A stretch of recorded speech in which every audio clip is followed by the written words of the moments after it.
Hey y'all, it's Rich and Shelley from Air to Ground Farms, and this is video number 2 in a 3-part series as we discuss our use of fitness continuous glucose monitors. In the video today, we're going to talk about 2 surprises, 2 lessons learned, and go over the comments from our last video, from video number 1. Okay, well, big surprises. Yeah. I'll take the first one. Okay. So here's my... Yeah, see your glucose monitor there. Yeah. And I'll show you my absence of a glucose monitor. So they're fragile. That's the biggest surprise for me. I was walking through a doorway and knocked mine pretty decently, and it just quit working on day, 5? Yeah. I believe I was in. Yeah, it quit working. It said, sensor, it doesn't work, get a new one. So I was pretty bummed about it. But since we're doing this as a sort of stream, and I knew we couldn't get another one here in time, I just said, okay, and we've gone with some alternative methods. But they are really fragile, and someone mentioned that. Yeah, and it wasn't like you knocked it off. No. It just bumped it. Yeah. And in bumping it, whatever fragile little measuring whatever's are in there, it just said, Yeah, whatever when I took it off, you can definitely see the computer chips in there. You can see that the filament was, in the skin, all of that. And it was still very much intact on my skin. It certainly wasn't going to fall off. And it had the kinesio tape still on there, but it just quit working. So I had to just, bow out of that type of experiment, but not completely. What have you been doing? So in lieu of having the continuous monitor, we bought a very inexpensive Freestyle Libre regular glucose prick your skin kind, to make sure that the things that we had, the monitors that we were wearing, were accurate. We're like, are these things really accurate with what we're seeing on the readings from the monitor? And it was accurate. Yeah. So we had purchased this to see if the tests were accurate. And I said, well, I will just do some pricks, see how mine is doing before and after meals, like you would if you were diabetic, or a lot of pregnant women have to do it sometimes if they have gestational diabetes. So these are a very inexpensive way if you can't afford these right now. The glucose monitor, the continuous monitors, these are a really inexpensive way to see how your blood glucose is doing, and I would recommend it. It doesn't really hurt that bad. It's kind of a pain in the, to do it, but it's effective. So that's what I have been doing, and I have data. Yeah. Yeah. So that's biggest lesson learned, number fragile. 1. Biggest surprise, number 1, I'll take this one. The biggest surprise to me was just how much our body is constantly adjusting our glucose levels. And I don't know that you see that anywhere else other than with a continuous glucose monitor. Yeah, because even sticking my finger, I can see the before meal, I can see the mid, during, and then the after, but I can't see when we're out working cows, or if I'm at the store, or just driving or sleeping. You can't see all of the what's going on inside your body at those moments. Yeah. You get snippets. You can capture snippets, but you can't see the constant adjustments. And that was mind blowing for us. Yeah. And we were trying to think of other places in the world where you have like an analogy to use. And I remember you talking about when you used to be on the tanker. And when a fighter jet is on the tanker, it looks like you guys are both in cruise control. Yeah. Yeah, that's not it at all. So for those of you who don't know, I retired from the Air Force. I spent 25 years there. And during my time in the Air Force, I was an F-15E pilot. And one of the things that we do is aerial refueling from aerial tankers. And Shelley actually got to ride in the tanker a couple of times and watch us refuel.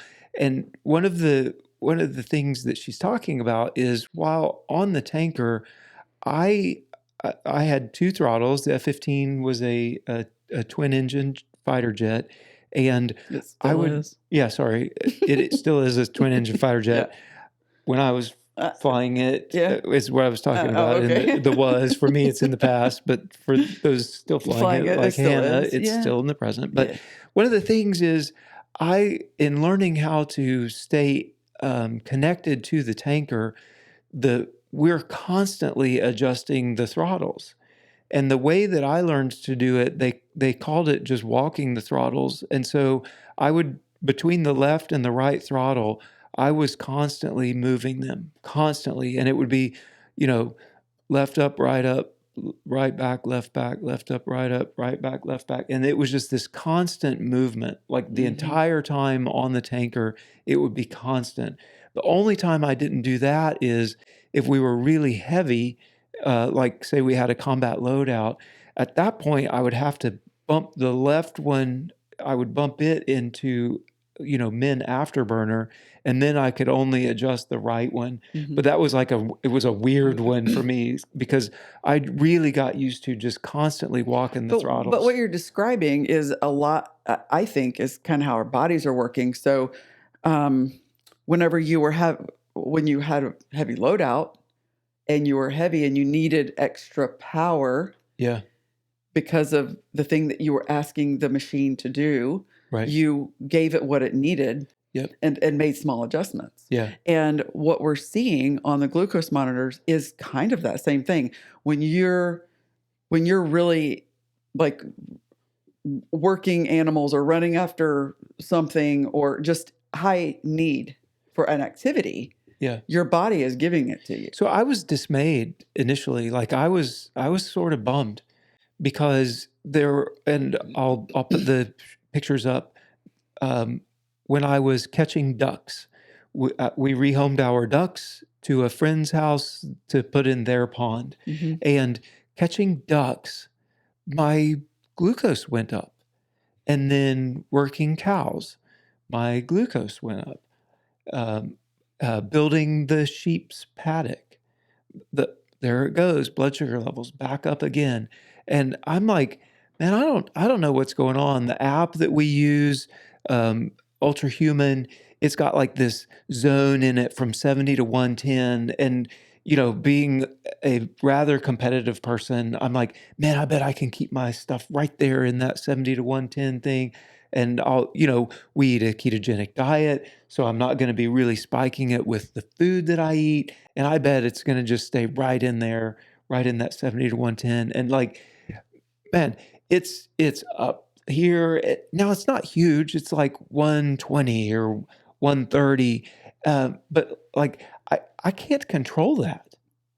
No. I'm not being able to control where the blood sugar is. So that's like, all of this to say, a big surprise for me Mhm. is just our body's constant adjustments in not based on what we're eating, but based on y'all, every night when I'm sleeping at 1 Mhm. a.m., my glucose shoots up. Like, Well, mine did too. When Yeah. the nights that I do have on record, both of us at about the same time yeah. got the same spike and drop, or vice versa, whichever. And it both of us were like, "Wait, what's happening?" So we mentioned in video 1, we expected the dawn phenomenon. So we expected a rise in glucose as we Mhm. woke up. We are seeing that. Mm-hmm. What I didn't expect was that middle of the night rise.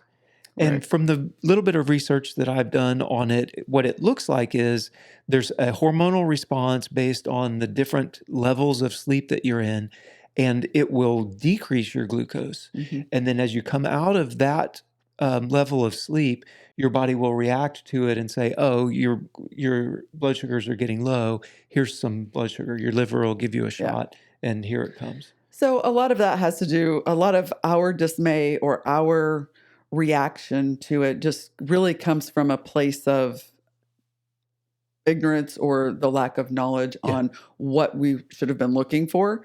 And then we, of course, got to researching it. What is our body really doing? Are these numbers high? And it turned out our body was functioning exactly like it's supposed to, and nothing was spiking and nothing was out of control. Yeah, So and the very good app there. even talked about that. Right. Are you adequately fueled? Are you Right. properly fueled? Right. And so, what our bodies are doing as we're doing these activities, our liver is saying, "Here you go. Here's you some energy." Hmm. And we're not getting it from carbs because we really don't eat any, Right. but our liver is just producing the glucose for us on demand, basically, right Yep. as we need it. Here it is. It's pretty cool, Yeah. So let's actually. go over some Yeah, comments. let's do that. So one comment we got, we're going to go for comments, and there's some questions in here. Okay. Do they have a date yet of when you can get it without a prescription? So in the United States, continuous glucose monitors require a prescription. We got ours from our daughter in England. She sent them over to us. Hmm. That was tricky getting the apps worked out and stuff like that. But another reason why Shelly couldn't just put one back on is because we were getting them from England. So Yeah. it was a bit of a pain. But the good news is, too, we looked into Levels, Mhm. Levels Health, and it does require a prescription, and the stuff isn't cheap, but it's not difficult to get. It's basically what's your name and your basic health, and they will give it to you. Yeah. So It's Levels not uses really. Dexcom, Ultrahuman, even like we're using Ultrahuman through the Hmm. UK. Yep. Ultrahuman through the US, same thing. It's easy to get a prescription. They use the Freestyle Libre.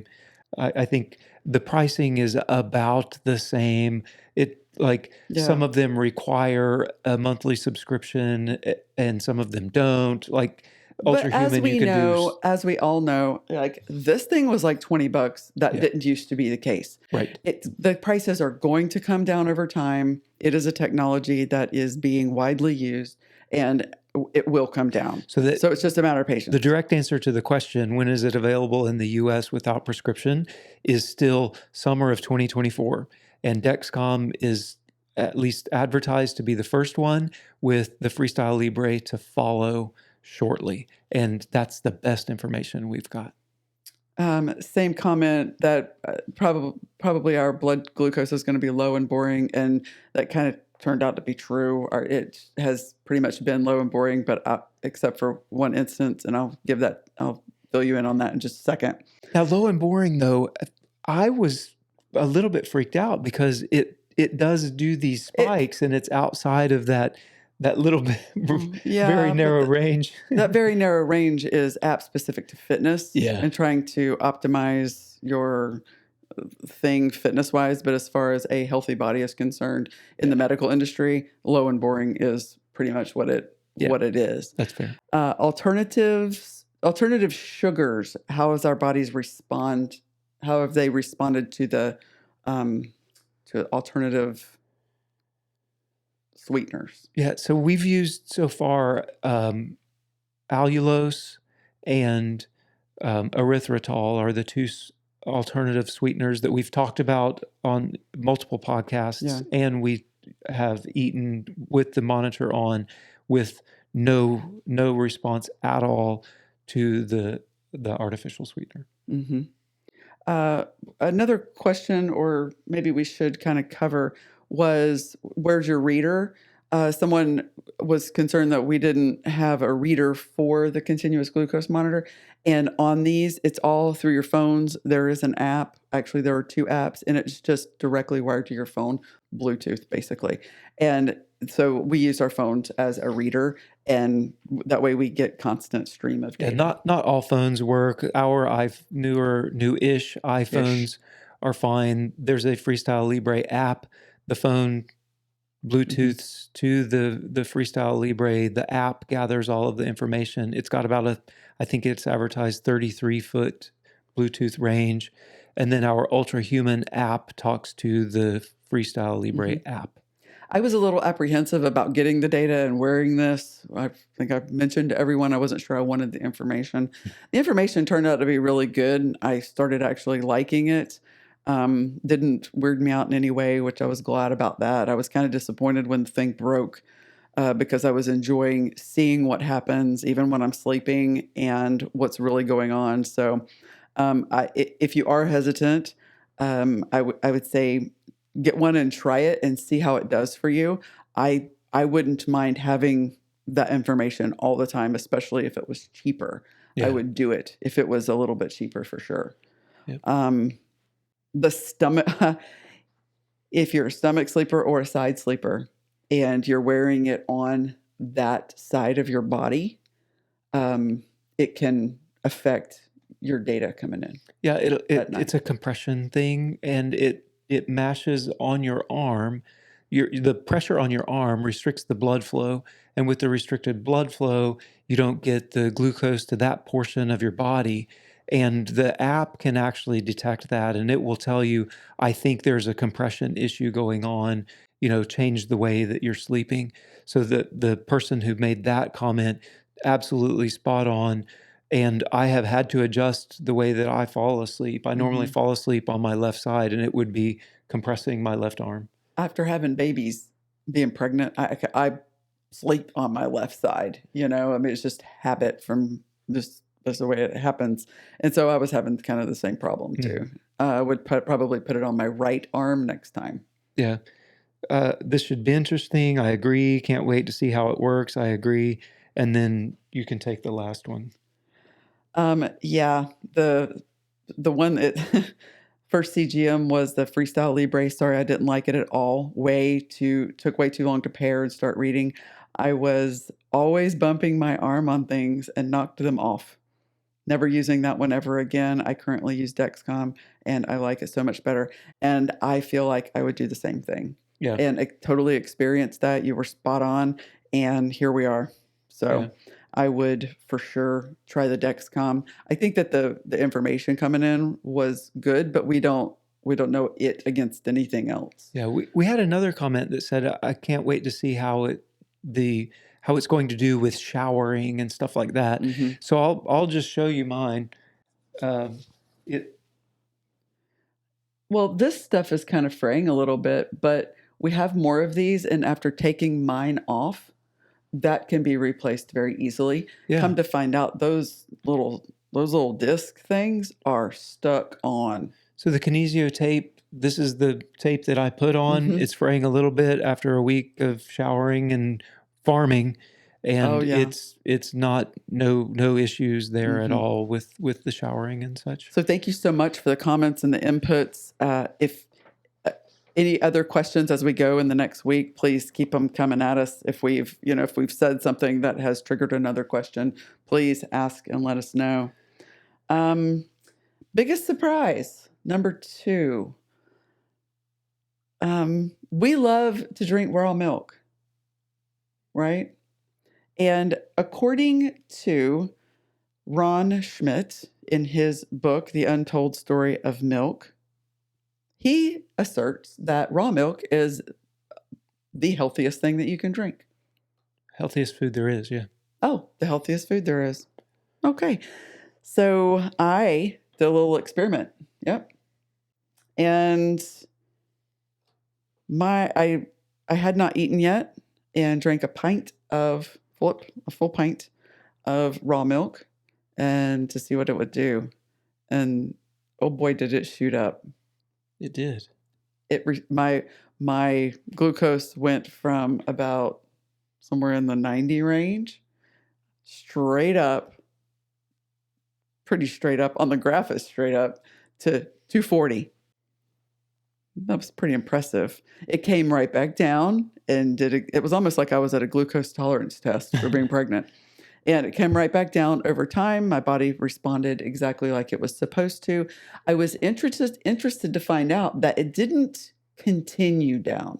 Oftentimes, when we overload our body with sugar, you will get so much insulin that it will go too far down. And that didn't happen. He'll put the graph on the screen, but as it went down, it got back to a normal level and it leveled off. Pretty quick too. Yeah, pretty quick. So I was glad to see my body respond to it properly and it didn't drive a hyperinsulin scenario. Right. So that was good. So we tried another thing, and the next day. Yeah, so lesson learned number 2 has to do with raw milk also. Mhm. And what we did is we used techniques that we learned about in a book, Glucose Revolution. Mhm. And um, in the book, Jesse talks about the timing of when you eat foods matters. And um, fiber first, fat first, and then carbohydrates. So, like, when you eat it really does matter. So, then what we did, because raw milk is important to us because we happen to believe that it's very healthy also. And we want to make it to be part of our diet. So, after watching what it did by itself, we decided, okay, now we have to figure out how we're going to incorporate it. So what we did was we cut the serving size down from 16 ounces to 8. And then from there, we added it at the end of our breakfast meal. So we would have scrambled eggs and sausage or bacon or whatever, eggs. And I mean, Plenty of butter. we normally eat eggs with some type of fat that the eggs are cooked in, whether they're scrambled or fried, and then some type of meat from the farm, be it sausage or bacon, or pork chops or whatever we're having. That More like a brunch time frame. Yeah. And then at the end of that meal, we added in the milk. And our bodies did not do that huge spike that Shelley experienced the first time. It went up more than just the meal itself, but it did not go into the like really high range. No, it really didn't even go. It didn't go very high at all. So we were both very pleased to see that we can have that. We thought so, but now we know. Yeah. And our meal with the milk did not even take us outside of a like it would be a still low carb glucose response. Yep. It was higher than just the meal itself, but not like crazy, not high. So right now we're on the journey of learning when we eat food, in the order we eat food matters that affects how our body's going to respond. Yeah. Pretty much. Yeah. And this book is excellent. You can follow her also on the Glucose Goddess on Instagram. I think she has her own webpage and YouTube. She's been on a few podcasts. Yeah. I'll leave the details for the book so that you can find it. Yeah, she's done a lot in this space and has a lot more information than we do. Yeah. For sure. So this is, as I mentioned, video 2 of 3. Next week, we'll put together the last video in this, and in that, we'll wrap everything up. If we've had any additional surprises, any additional lessons learned, I think this week we'll probably do a bit more experimentation. The first week, we wanted to just basically play it like normal. What is our body's reaction to what we normally do? This week, we may play around a little bit more with timing of foods and different types of foods. Different specific foods to see what our body does. Yeah, so we'll or yours. We'll be able to get you that information next week. Yeah. And then I think the final thing we'll talk about is a discussion we've been having so far is what are we doing next? How far are we taking this? Are we going like into full biohacking? Are we going to get like a keto mojo where we're tracking glucose and ketones and like really, really, really trying to dial everything in? Or are we just going to say, that's great information, we learned a lot, we're going to apply that as we step back away from this constant monitoring back into our, say, normal life, as normal as you get for us in a low-carb ketogenic lifestyle? Yeah. So as we go forward in the next week, we're in the decision making on that. Yeah, and we'll let you know what we decide when we see you next week. Hope this information has been useful for you guys. If it has been useful, please make sure you subscribe and hit the thumbs up. That's kind of cool too. And we love the comments. Yeah. So keep them Thank coming. you. And until next time, bye y'all. Bye, y'all.